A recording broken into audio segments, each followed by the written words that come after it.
어, 시골에서 이 병아리 깨우는 것을 본 적이 있으시겠죠? 네, 병아리를 부화시키는 것을 병아리 깨운다고 얘기를 해요. 어미닭이 달걀을 품고 있다가 21일 품고 있으면 병아리가 깨어나죠. 그래서 정말 신기한 일이니까 유심히 그것들을 지켜봤던 기억이 납니다. 병아리가 보통 한 집에 어미닭 한 3-4마리 정도씩 보통 병아리를 깨우니까, 그러면 봄철이 되면 병아리가 한 집에 한 30-40마리가 우글우글 돌아다녀요, 어미닭과 같이.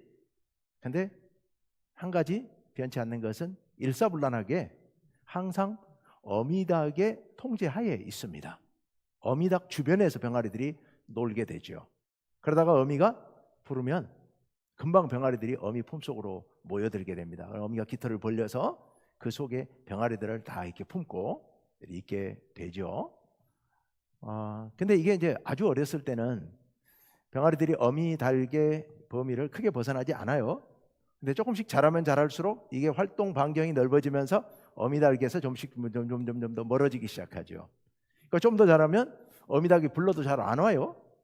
지들 마음대로 돌아다니고, 호기심 많은 병아리들이 여기도 저기도 기웃거리면서 쪼고 돌아다니고 그렇습니다. 그런데 그러다가 문득 어미 닭이 갑자기 막 병아리들을 부를 때가 있습니다. 병아리들이 후다다닥 어미 품속으로 기어들죠. 주로 어떤 때냐 하면 저 하늘 높은 곳에 매가 떠서 하늘을 빙빙 돌면 어미 닭이 재빠르게 병아리들을 불러요. 그럼 병아리들은 우다다다 어미 품속으로 들어갑니다. 어미가 병아리들을 데리고 마루밑이나 이렇게 안전한 데로 데리고 들어가서 숨어버립니다. 매가 안 보이는 곳에만 숨으면 되니까 숨어버리지요. 만약 좀 자란 병아리들이 어미닭의 부름을 듣지 않고 지 맘대로 돌아다니다가 늦어지게 되면 영락없이 매한테 붙잡혀가게 되는 겁니다.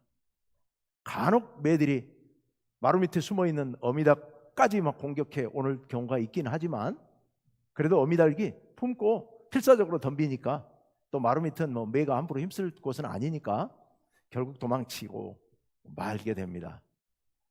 어미닭의 품 안에 있는 병아리들은 늘 안전하죠. 거기가 제일 따뜻하고, 그리고 다른 공격을 매뿐만 아니라 개나 고양이, 또 살기나 이런 것들의 공격으로부터 보호받을 수 있는 유일한 안식처, 따뜻한 그 품, 어미닭의 품일 겁니다. 그런데 오늘 말씀 안에도 그렇게 병아리들을 모으는 것처럼 모으는 이야기와, 또 그렇게 모으려 하지만 듣지 않고 지 맘대로 돌아다니는, 그래서 듣지 않는 그런 병아리들, 그런 얘기가 오늘 말씀에 등장하게 됩니다. 예수님께서 갈릴리에서 제자들과 함께 내가 예루살렘으로 가야 되겠다, 마지막 예루살렘으로 올라가는 여정이에요. 예루살렘으로 가야 되겠다라고 제자들에게 말씀하신 후에도, 그래서 출발을 했는데 바로 가시지 않고 예루살렘, 아니 갈릴리 여러 마을들 이곳저곳을 돌아다니면서 복음을 전하시고 사역을 하시면서 서서히 예루살렘을 향하여서 이제 여정을 밟아가는 그런 과정입니다. 근데 어느 날 바리새인들 몇 사람이 예수님을 찾아오죠. 그리고 예수님 앞에 이렇게 은밀하게 얘기를 해줍니다. 여기를 떠나십시오. 빨리 갈릴리를 떠나십시오. 헤롯이 당신을 죽이려고 합니다 라고 이야기를 합니다. 헤롯이 당신을 죽이려고 합니다. 그 말을 들으신 예수님께서 뭐라고 답변을 하시느냐, 오늘 32절 말씀을 한번 봅시다. 다 같이 읽습니다. 시작. 이르시되 너희는 가서 저 여우에게 이르되 오늘과 내일은 내가 귀신을 쫓아내며 병을 고치다가 제3일에는 완전하여 지리라 하라. 예수님께서 바리새인들에게 하신 말씀이에요. 바리새인들은 예수님을 생각하고 와서 이야기했는데 예수님께서 그렇게 얘기하신 거예요. 바리새인들이 왜 예수님께 와서 이런 얘기를 했을까? 사실 바리새인들은 늘 예수님과 대립관계에 있었잖아요. 그런데 그렇긴 하지만, 그러나 예루살렘 성전의 권력을 장악하고 있는 사두개인들이나 대제사장 무리들, 사두개인들이나 또는 헤롯 왕보다는 예수님 쪽에 훨씬 더 가까운 사람들이었어요. 근데 그들이 그렇게 예수님께 좋은 마음, 우호적인 마음을 갖고 와서 이야기를 했을 수도 있지만, 그러나 그보다는 어쩌면 헤롯 왕이 그렇게 흘린 것 같아요. 일부러 가서 전하라고. 그러니까 이 어리석은 바리새인들이 그 말을 듣고 그대로 와서 예수님께 전해 준 거예요. 예수님께서 뭐라고 말씀하세요? 헤롯 왕에게 가서 말하라 그러면서 저 여우에게 가서 말하라. 헤롯 왕을 여우라고 이야기를 해요. 그러면서 뭐라고 말씀하세요? 오늘과 내일은 내가 이곳에서 귀신을 쫓아내고 병자를 고칠 것이다. 근데 여기서 오늘과 내일은 구체적으로 오늘 내일을 이야기한 게 아니라 3월 24일, 3월 25일을 말한 게 아니라 23일, 4일을 말한 게 아니라 지금은 이런 뜻입니다. 지금은. 그러나 당분간은 이런 뜻이에요. 그리고 제3일에는 내가 완전하여지리라. 여기 제3일은 요거는 때가 되면 이렇게 이해하시면 됩니다. 정해진 때가 되면 내가 내일을 완성할 것이다. 내일을 이룰 것이다 라고 말씀하세요. 예수님께서 헤롯에 죽이겠다는 경고를 바리새인 통해 들었지만 예수님 거기에 눈도 깜짝하지 않으시고 난 내일 하겠다 라고 말씀하신 거예요. 그리고 나서 예수님께서 이제 34절에서는 다른 얘기 한마디를 덧붙이십니다. 33절 다 같이 읽습니다. 그러나 오늘과 내일과 모레는 내가 갈 길을 가야 하리니 선지자가 예루살렘 밖에서는 죽는 법이 없느니라. 아멘. 아까는 오늘과 내일 그랬는데 이제 오늘과 내일과 모레라고 그랬어요. 그러니까 아까 지금은 이런 뜻입니다. 당분간은 내가 내 갈 길을 가겠다. 내 할 일 다 하겠다라는 말씀이에요. 그러면서 선지자가 예루살렘 밖에서는 죽는 법이 없느니라. 이게 무슨 말씀? 이 말씀을 왜 갑자기 하셔요? 내가 예루살렘에 가서 죽을 것이다. 내가 여기서 헤롯의 손에 죽지 않는다. 나는 예루살렘에 가서 죽는다.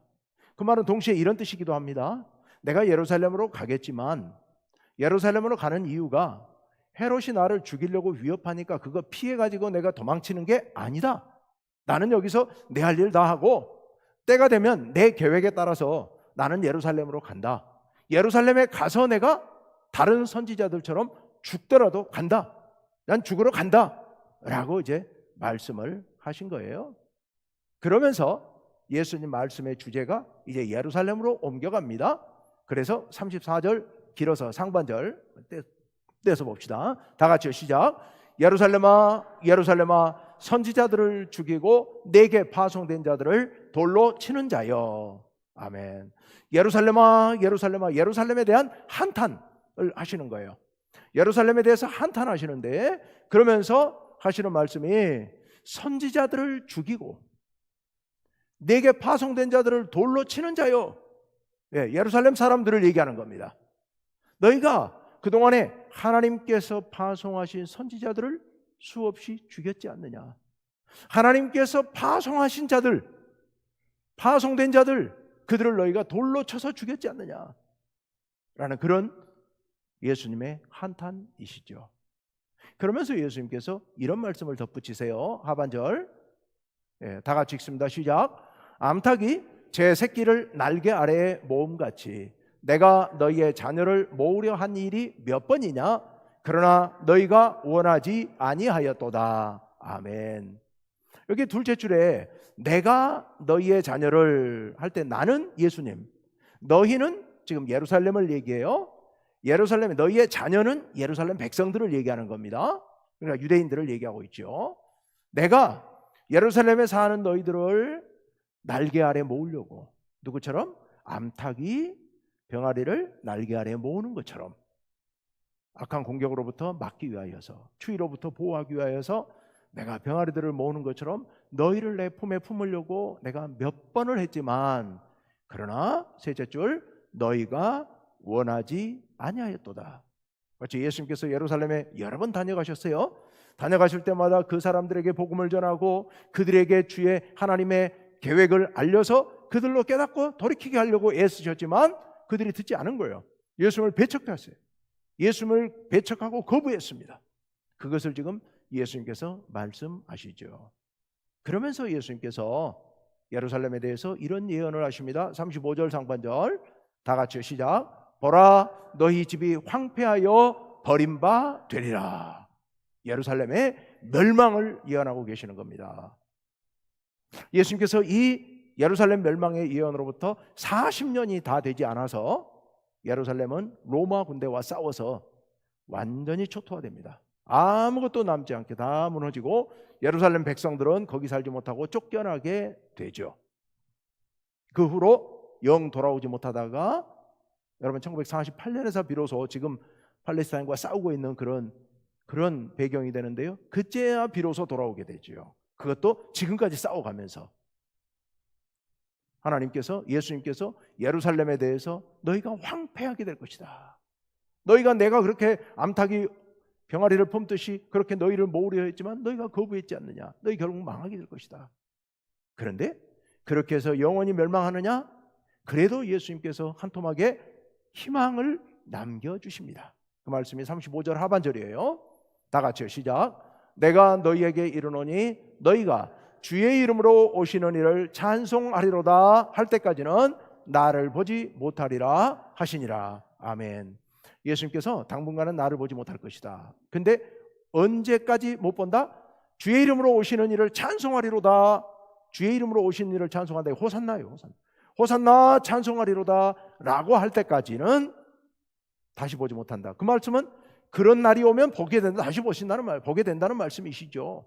그러면 호산나 찬송하리로다, 예수님께서 예루살렘 입성하실 때 사람들이 환영하면서 맞은 부른 찬양입니다만은 그것을 말하는 게 아니라 여기 요 구절에서 예수님께서 하시는 말씀은 예수님 재림하실 때를 얘기하신 겁니다.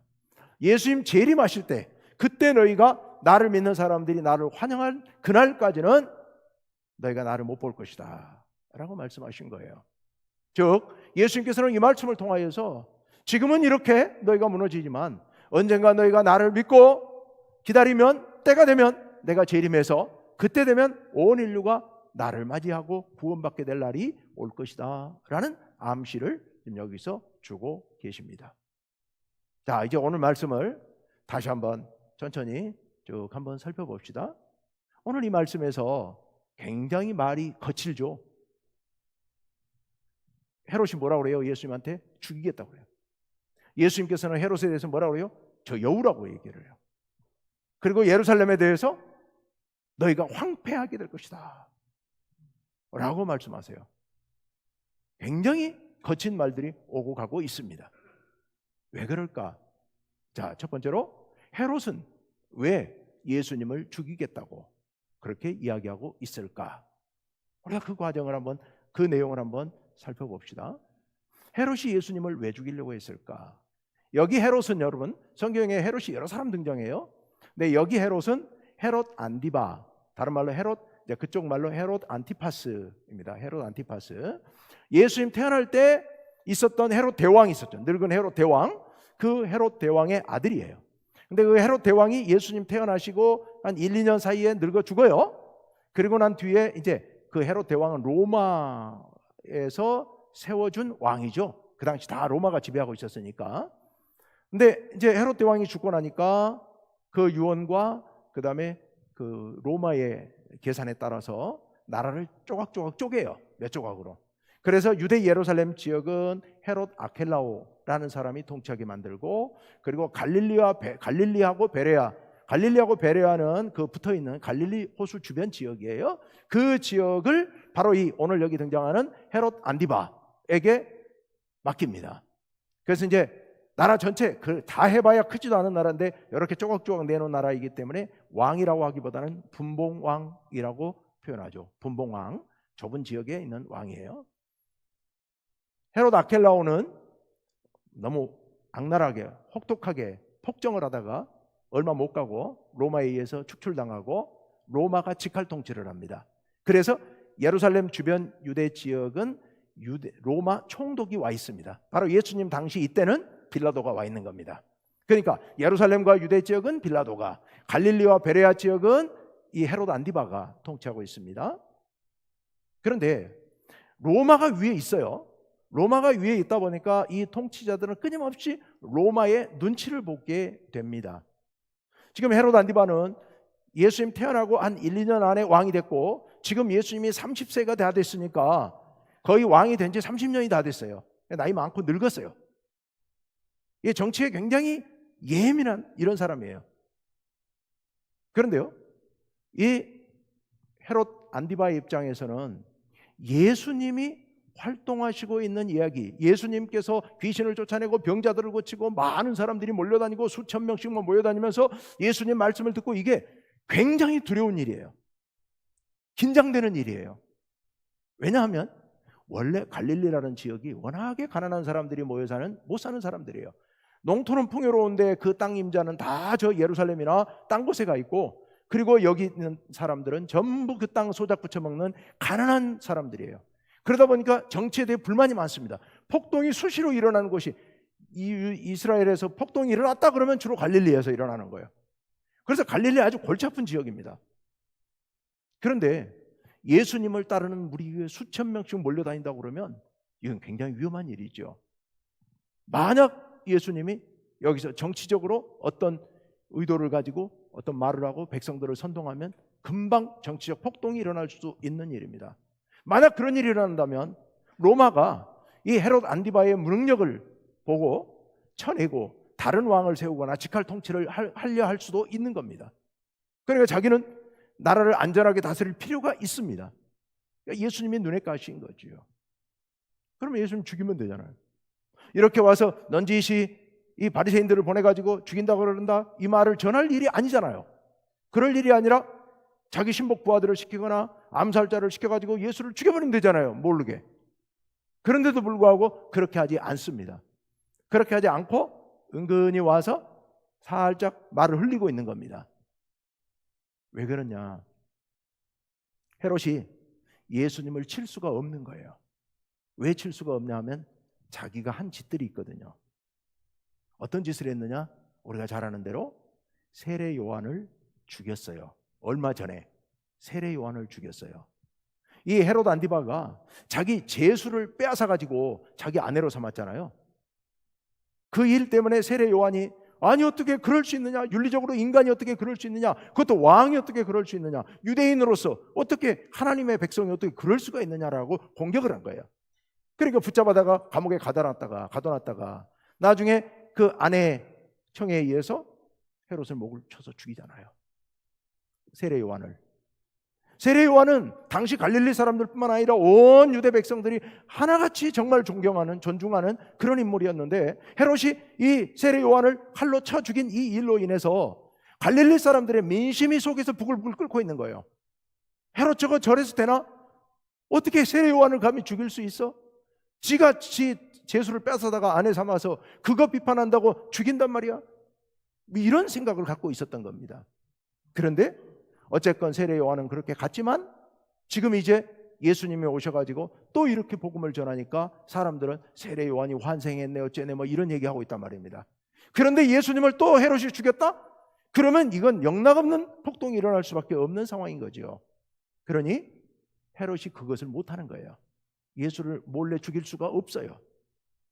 그래서 어떻게 해요? 자기 손에 피 안 묻히고 폭동의 위험성을 없애버리는 방법을 생각해 낸 겁니다. 그게 뭐예요? 죽인다고 슬쩍 흘려서 도망가게 만들려고 했던 겁니다. 예루살렘을 떠나서, 아니 갈릴리를 떠나서 저 예루살렘으로, 예루살렘은 빌라도 지역이니까, 빌라도 통치 지역이니까 그리 가버리라고 그렇게 슬쩍 흘려놓았던 겁니다. 자, 그런데 그런 소리를 들으신 예수님께서 어떻게 하신다고요? 안 가시죠. 오히려 도망가는 게 아니라 오히려 저 늙은 여우에게 가서 말하라. 난 내 할 일 다 한다. 내가 내 갈 길은 내가 알아서 한다.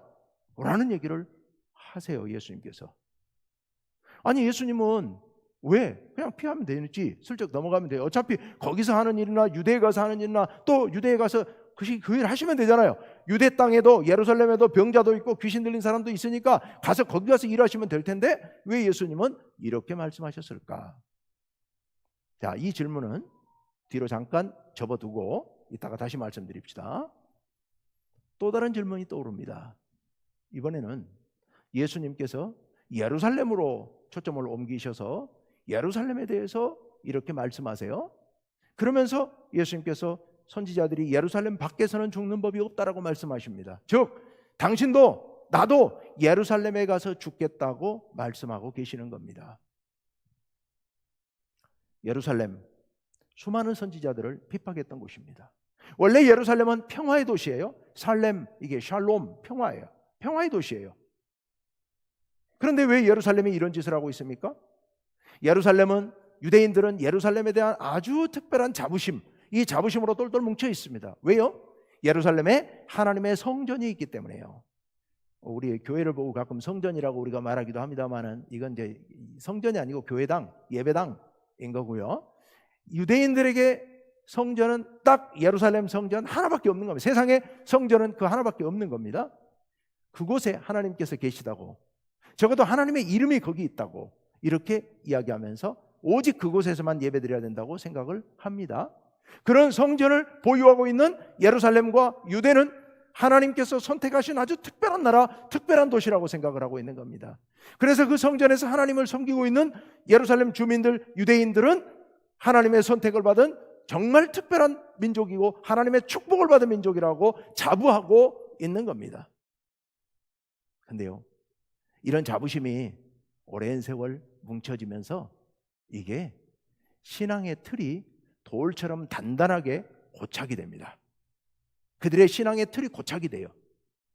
그래서 자신들이 행하는, 하나님께 드리는 제사 의식이라든지 자신들이 가르치는 율법이라든지 이런 것들은 절대 불변의 것으로, 이거 건드리면 절대 안 되는 것으로, 여기에 대해서 딴소리를 절대 못하도록 모든 사람들이 딱 정해져 있는 이 틀 안에서만 예배드리고 하나님을 섬기도록 그렇게 강요, 압박하고 있는 겁니다.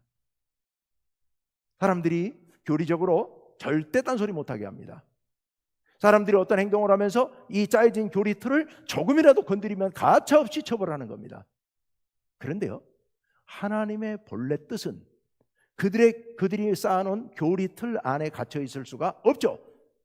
하나님의 말씀은, 하나님의 뜻은 온 백성들에게 하나님의 구원의 복음을 증거해서 온 백성을 구원하는 거예요, 하나님께로. 그런데 이들은 자신들의 거기다가 아성을 쌓아놓고, 예루살렘이라는 아성을 쌓아놓고 독점적으로 이 하나님 신앙, 여호와 신앙은 우리들만의 것인 것처럼 이렇게 행하고 있는 것, 하나님의 뜻으로부터 한참 벗어나 있는 겁니다. 그래서 하나님께서 끊임없이 선지자들을 보내세요. 그들에게 하나님의 사람들을 파송하세요. 그래서 파송해서 뭘 하라고 하세요? 하나님의 뜻을 가르쳐 주시는 겁니다. 이건 아니다, 하나님의 뜻은 이러이러하다라고 가르쳐 주려고 합니다. 그런데 예루살렘 유대인들이 봤을 때는 어때요? 이게 우리 교리틀을 흔들고 있네. 더군다나 그 예루살렘의 종교 권력을 장악하고 있는 권력자들, 대제사장을 중심으로 한 몇몇 가문들이 대제사장 권력을 장악하고 있어요. 그 사람들이 엄청난 이권을 갖고 있는 거예요. 성전에 하나님께 예배드릴 때 성전에다 세금도 내야 됩니다, 헌금도 내야 됩니다, 제물도 바쳐야 됩니다. 이걸 다 장악하고 있는 거예요. 그래서 요거 안 놓치려고 이때는 대제사장이, 누가 대제사장이 돼요? 로마가 허락한 사람이 대제사장이 된 거예요. 말도 안 되는 일이잖아요. 근데 그렇게 해서라도 로마에다가 뇌물을 바치고 대제사장을 얻어서 사서, 그래서 그 권력을 이용해서 부를 축적하고 권력을 행사하는, 이게 예루살렘 권력자들의, 종교 권력자들의 행태였던 거예요. 그래서 그렇게 하나님의 선지자들을 돌로 쳐 죽이는 만행을 저지르고 있었던 겁니다. 자, 그런데 우리가 여기서 또다시 질문을 던져봐야 될 것이 이겁니다. 그런데 왜 예수님은 그런 예루살렘으로 가시려고 하실까? 그 예루살렘 가면 죽을 게 뻔한데 거기를 왜 가시려고 할까? 우리 이걸 깊이 생각해 봐야 됩니다. 자, 아까 두 가지 질문. 첫째, 무슨 질문? 왜 예수님은 헤롯이 죽이겠다고 위협하는데도 불구하고 갈릴리에서 자기 할 일 다 하고 가겠다고 말씀하실까? 왜 예수님은 예루살렘에 가면 죽을 게 뻔한데 근데 굳이 거기를 가겠다고 하실까? 그 두 가지 질문을 우리는 깊이 생각해 봐야 됩니다. 이 두 가지 질문에 대한 답, 힌트가 34절 가운데 있는 말씀. 다시 아까 읽었습니다. 다시 한번 읽어봅니다. 시작. 암탉이 제 새끼를 날개 아래에 모음같이 내가 너희의 자녀를 모으려 한 일이 몇 번이냐. 아멘. 예수님께서 암탉이 병아리들을 위험으로부터 보호하기 위하여서, 추위로부터 보호하기 위하여서 모으는 것처럼 그렇게 그런 마음으로 예루살렘 유대 민족들을 끌어안기 위해서 몇 번을 애쓰셨다는 얘기입니다. 바로 이 말씀이 예수님의 마음을 잘 나타내주고 있죠. 지금 갈릴리를 떠나지 않으시고 죽음의 위협 앞에서도 굴하지 아니하시고 갈릴리에서 병자를 고치고 귀신을 쫓아내고 내 할 일을 다 하겠다고 하시는 그 예수님의 마음이 어떤 마음인가? 바로 이 어미달개 마음이라는 겁니다. 어미달개 마음이에요. 연약한 병아리와 같은 이 갈릴리 백성들, 저 늙은 여우와 같은 헤롯 왕의 여우 굴 속에서 착취당하고 괴롭힘당하고 걸핏하면 핍박당하는 저 이 불쌍한 갈릴리 백성들이 바로 어린 병아리들이라는 거죠. 이 병아리들을 놓고 가실 수가 없는 겁니다. 여우굴에다가 병아리들을 놔두고 혼자만 살겠다고 피해갈 수가 없는 겁니다. 그래서 예수님께서는 그 어린 병아리와 같은 갈릴리 백성들을 품기 위하여서 날마다 병자를 고치고 귀신을 쫓아내고 그들에게 말씀을 가르치시고 하나님 나라 복음을 전하시고 계신 겁니다. 예수님께서 그렇게 하시고 왜 때가 되면 예루살렘에 가서 내가 죽겠다고, 다른 선지자들처럼 그렇게 죽겠다고 가시겠다고 하신 겁니까? 바로 방금 이 말씀처럼 예루살렘과 유대 땅에 살고 있는 수많은 연약한 백성들, 바로 이 어린 병아리와 같은 백성들, 이 수많은 백성들을 어떻게든 놓치지 않고 품어서 보호하시기 위해서, 그래서 내가 죽더라도 예루살렘으로 가셔야 되겠다고 지금 말씀하고 계시는 겁니다. 제가 어려서 들었던 동화 같은 예화, 어떤 집에, 시골 집에 불이 났대요. 그 집이 다 탔어요. 헛간도 다 탔어요. 그 집이 다 불타버린 뒤에 그 헛간에 가서 봤더니 키우던 닭이, 어미닭이 헛간 가운데 바닥에 앉아 있는 거예요. 불에 다 타가지고 죽었어요. 그 죽은 어미닭을 툭 건드렸더니 그 날개 밑에서 병아리들이 삐약삐약 나오더라는 겁니다. 여러분, 어미닭은 불이 났을 때 도망칠 수 있죠, 충분히. 근데 왜 도망 안 친 겁니까? 병아리들을 놓고 갈 수가 없는 거죠.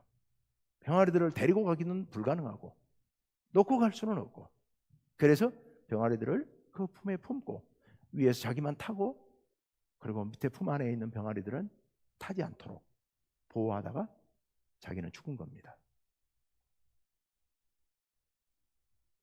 여러분, 우리 예수님께서 바로 그런 마음으로 헤롯의 위협에도 불구하고 갈릴리를 떠나지 않으신 겁니다. 그리고 예루살렘에 가면 죽을 것을 알면서도 예수님께서는 예루살렘을 향해 걸어가십니다. 십자가를 지러 가세요. 그 십자가를 통하여서 백성들을 구원해내기 위하여서 암탉의 마음으로 그렇게 예루살렘을 향해 걸어가신 겁니다. 여러분, 오늘 우리가 두 가지를 생각합시다. 첫째는 우리가 바로 예수님의 그런 사랑을 받고 살아가는 병아리들이라는 사실을 잊지 맙시다. 우리를 구원하시기 위해서, 우리를 보호하시고 우리를 품으시기 위하여서 당신의 생명을 내놓고 그렇게 헤롯에게 대항하고 예루살렘으로 올라가시는 그런 예수님, 그 예수님의 은혜, 예수님의 사랑을 우리 잠시도 잊어버리지 맙시다. 그리고 두 번째, 우리는 그런 예수님의 제자들입니다. 그럼 우리 어떻게 해야 됩니까? 우리도 역시 우리 주변에 있는 연약한 백성들, 예수님을 알지 못하는 백성들, 상처 입고 신음하며 울부짖고 있는 우리 주변에 어려움 당한 이웃들, 우리가 그런 사람들을 예수님처럼 우리의 날개로 품을 수 있도록 그렇게 돌봐주고 감싸줄 수 있는 그런 우리가 되어야 될 줄로 믿습니다. 이번 사순절 기간 동안에 우리 예수님께서 우리를 위해 베풀어 주신 그 놀라운 은혜를 가슴 깊이 새기고 그 예수님의 사랑을 절대로 놓치지 마시길 바랍니다. 그리고 그 예수님을 본받아 예수님의 뒤를 따라 나아가시는 그런 여러분 되시기를 간절히 바랍니다. 기도합시다. 하나님 아버지,